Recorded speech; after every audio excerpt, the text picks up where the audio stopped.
Hey everybody, welcome back to the channel, and today we are doing a little bit of a recap, a little bit of a blog of my experience at Circle DC 2024. Now for a long time to me, war games were this like elephant graveyard, this like area of board games where the sun never touches and it was just like impenetrable to get into. But over the last few years, I've noticed that more and more games that kind of have this veneer of being a war game, and honestly almost seem like more historical games than just war games, really started to catch my interest. So when I saw that this small convention was happening in Washington, D.C., I wanted to take the opportunity to really plunge into that world, really meet the people who like these types of games. Because how many board games have you played that feel like the theme is just like this pasted on veneer? And these historical games are just so intrinsically tied with the theme and the history and the facts behind them that I do think it's a really interesting way to approach designing a game. So this convention was called Circle DC, and it was put on by a company called Fort Circle, and they are a company, as you might have guessed, primarily that publishes war games. And they're probably best well known for a game called Votes for Women that came out last year that was designed by Tori Brown, that has been pretty well received. And I'll mention it now because it's kind of getting into the space of the convention.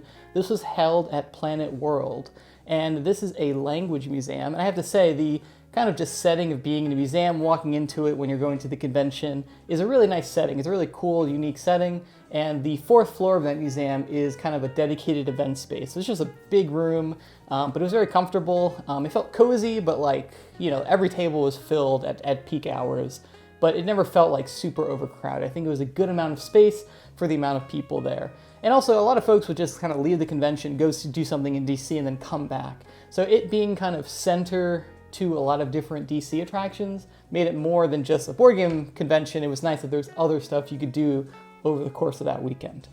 So on Friday, I drove down there in the afternoon, and really I just got one game in on Friday. It was a whole lot of just talking to people. I think that was one of the most pleasant surprises, just how friendly everyone at this convention was. More than happy to teach you a game or talk to you about what they like. It was just really, really fun, the conversations that I had there. But the actual game that I played was War of the Ring. And fun fact, this is actually the highest rated war game, although it's obviously not historical in any fashion. It is like the retelling of Lord of the Rings. And this was kind of a fun first war game to play where it was like, you know, that theme is very approachable. Everyone kind of knows the characters in that story.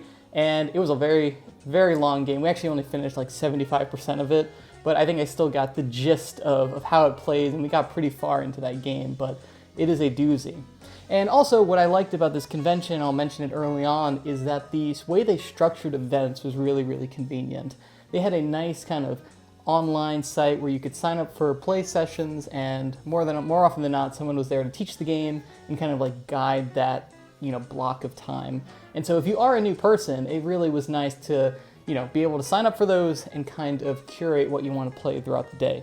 Now the biggest mistake I made getting my pass a little bit later after registration opened is that a lot of these events filled up really, really fast. Like if I did do this again, I would probably want to prioritize signing up for games and maybe do a little research of like what do I hope to actually accomplish over this weekend, because a lot of these games tend to be on the longer side, so you only have so much time to fit a certain amount in before the weekend's over. So Friday, we got in War of the Ring. It was a good game. It doesn't feel like a war game. I know it's classified as one, and that kind of gets into this like pedantic argument of what makes a war game. War game is the historical setting, is it the mechanics, is it, you know, what actually is a war game? And, you know, above my my knowledge of the genre to really classify it, but War of the Ring, suffice to say, was a fun way to start the weekend. So the weekend started with a game of PAX Premier that was taught to me by a very friendly guy.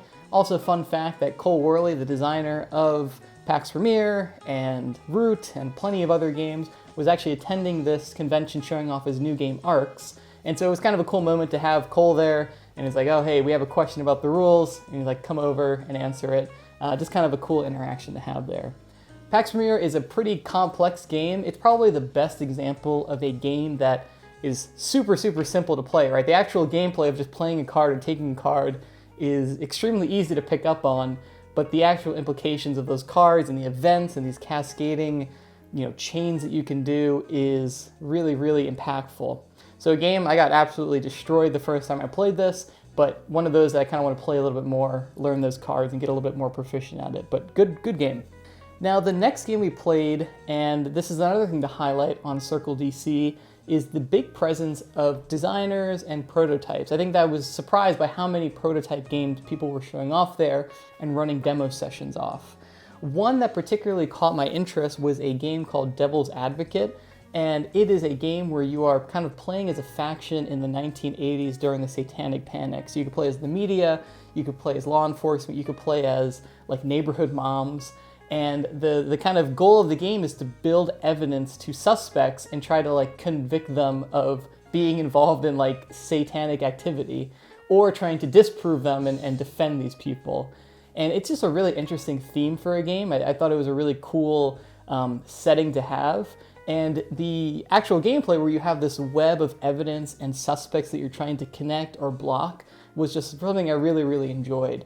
It reminded me a lot of a game called Watergate, where it's also that kind of evidence and you have suspects with the theme of the Nixon investigation, and it really kind of like triggered a lot of the same enjoyment that I have from that game of building these like spider web of networks that just really works for me.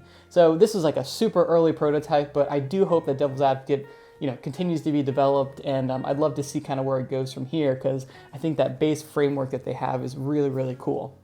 Now, another game, and I mentioned it before because this was put on by Fort Circle, is Votes for Women. Now, unfortunately, all these sessions for Votes for Women filled up like the first day, so I wasn't able to get into a game of it. But I did have a chance to chat with the designer Tori Brown for a couple of minutes, just ask her about how did you come up with the theme for the game, how do you kind of approach having to make someone play as a person opposing women's right to vote, and just like her perspective of how she wanted to give this accurate portrayal of the suffrage movement was really interesting, super smart, super friendly, and while I didn't get a chance to play it, it was very nice to chat with her, and she was a really, really cool person, really interesting person to talk to. Now, the other prototype I want to highlight is a sequel for a game that came out last year called Sniper Elite, which is a hidden movement game. One person's playing as a sniper trying to sneak into a base, the other person's controlling the set of guards trying to snuff out where that sniper is. And so this is designed by David Thompson and Roger Tankersley, who both were also attending there, so it was cool to have a chance to play this prototype with the developers, pretty well-known developers. They've done a couple other games that I liked. And so to play this sequel to Sniper Elite was really cool and fun to play with them. It kind of is like that first Sniper Elite on steroids, because both players are controlling both the hidden movement sniper as well as the person with the guards trying to deduce where that sniper is hiding. And so we actually played it as a 4-player game, so where one person's controlling the sniper, the other person's controlling the guards for both teams. And so that 4-player interaction, kind of having that little bit of camaraderie with your teammate, was really, really fun. I think that a 4-player competitive 2v2 hidden movement game is a really interesting niche in that hidden movement genre that I haven't seen before, and it was a really, really fun game, and we unfortunately lost by like 1 turn, but it was a really cool experience. It's probably still a ways off from being fully developed of what they have here. What they had there, rather, was really, really impressive, and looking forward to see where it goes from there. Now, the last game we played on Saturday was a game with Chris and Wendy Yee from the Dice Tower, as well as Nathan from Legendary Tactics, and this was a game called Orange Shall Overcome. Also a very cool, not quite war game, but historical game, where you were playing as the Dutch resistance trying to fight back against these occupying forces in World War II, and just a really cool cooperative game. A lot of cool like emergent story cards that you read that give you interesting decisions on if you want to like sell out your fellow citizens or try to kind of help the resistance. And really, really interesting setting for a game. We did narrowly win, but if you like historical settings and you like cooperative games, I think it's definitely one to check out. I think it's going back for a second Kickstarter campaign, so if you've heard about it or have been hearing about it, something to keep on your radar. If you're a solo gamer and you played a game called Maquis, where you are playing as a French resistance cell, kind of putting out your workers and trying to complete different objectives, I felt a lot of kind of like echoes of Maquis in Orange Shall Overcome, except, Orange Shall Overcome is a much larger game than that, but a lot of those kind of similar feelings I had, but really, really good cooperative game. And then that was the last game we played on Saturday. Again, it doesn't sound like a lot of games, but some of these games did run a bit longer than others. And honestly, a lot of the time was not even like playing games, but more like learning about them and talking with developers and people showing off their games. So that was pretty much made up the chunk of Saturday. Sunday was pretty much just a wrap-up day. I had to fairly long drive back home from DC. And so I went back there because every day they actually did a raffle where you could like get 5 tickets at the start of the day, put them in a couple envelopes, and then have a chance to win a drawing. And so I actually did walk away with this very historical, accurate game called Die of the Dead. Obviously very, very historical here, but I just kind of like the pretty like Day of the Dead artwork that it had was cool, and also it didn't have a lot of tickets in it, so I figured my chances of winning it were pretty high. So it was cool to walk away with a game that weekend, was just cool. So Sunday was pretty much just, again, chatting with people and then kind of waiting for the raffle to get drawn that day to see if I had any luck. And then, yeah, that pretty much wrapped it up there. That was just Sunday, driving home after that. So overall, I think that Fort Circle was just a really great experience. Especially as someone who was new to the wargaming world, everyone there super, super welcoming, willing to teach you games, willing to explain things to you. Just walked away with a really positive experience. It felt very like cozy and intimate, but not like suffocating.